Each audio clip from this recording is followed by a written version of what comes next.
Assalamualaikum warahmatullahi wabarakatuh. Nama saya Tera Hasim dengan NIM 2109035010160 dari kelas manajemen D. Pada kesempatan kali ini saya akan memberikan presentasi saya terkait dengan akuntansi kerugian produksi. Jadi dalam suatu perusahaan manufaktur tentunya proses produksi merupakan hal yang paling esensial dari perusahaan manufaktur itu sendiri. Jadi proses produksi itu adalah hal yang paling inti dan harus dijaga agar berlangsung dengan semaksimal mungkin. Nah, namun pada kenyataannya kita tidak dapat memungkiri begitu bahwa terkadang terdapat kesalahan-kesalahan dalam produksi, terdapat hal-hal yang sangat mungkin untuk terjadi kerugian, terjadi ketidakoptimalan dari proses produksi tersebut. Nah, jadi pada kali ini kita akan bahas itu tentang kerugian di dalam produksi dan bagaimana itu dicatatkan di dalam keuangan, di dalam penjurnalan akuntansi. Kenapa harus dijurnalkan, kenapa harus dicatat di dalam pencatatan keuangan. Nah, kenapa itu disebut kerugian? Ya karena ketidakoptimalan dari satu proses produksi itu barang-barang yang disebut kerugi dianggap sebagai sebuah kerugian itu dia memiliki potensi untuk bisa dinilaikan, diuangkan, tetapi akibat dari kekurangan sumber daya hal itu tidak dapat dicapai begitu. Misalnya saja kita ambil contoh seperti bahan sisa. Bahan sisa itu dianggap sebagai sebuah kerugian dalam produksi. Mengapa? Ya karena bahan sisa itu dia punya nilai dan dia punya potensi untuk menjadi satu produk.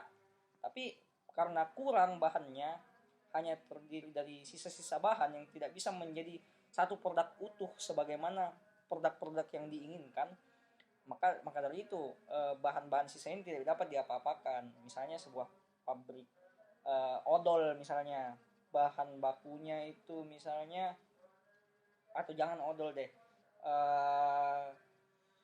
perusahaan mobil misalnya yang atau ban memiliki bahan baku karetnya untuk menjadi satu ban itu memerlukan karet sebanyak 5 kg misalnya.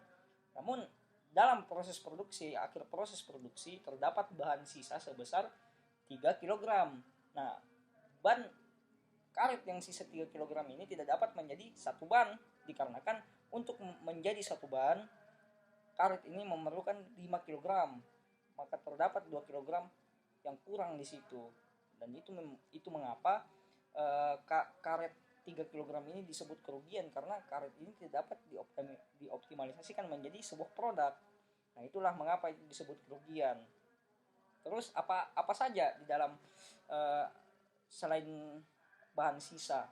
Banyak, ada disebut sebagai produk cacat. Nah, produk cacat ini merupakan suatu produk jadi yang tapi dia tidak sebagaimana produk normal yang lain.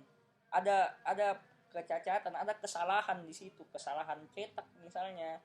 Nah, ini kan menjadi satu kerugian bagi perusahaan karena produk cacat dia tidak bisa dipasarkan sebagaimana produk-produk normal lain yang sudah diproduksi. Misalnya produk ban tadi, produk ban lahir sejumlah capaian produksi sejumlah 50 biji ban. Namun dalam 50 itu terdapat 2 jumlah ban yang karetnya retak atau tidak memiliki standar produksi yang mencukupi. Nah, dengan ini dua ban itu tidak dapat dipasarkan secara normal sebagaimana ban-ban lain yang diproduksi. Nah, itu disebut sebagai produk cacat. Lalu selanjutnya ada produk rusak.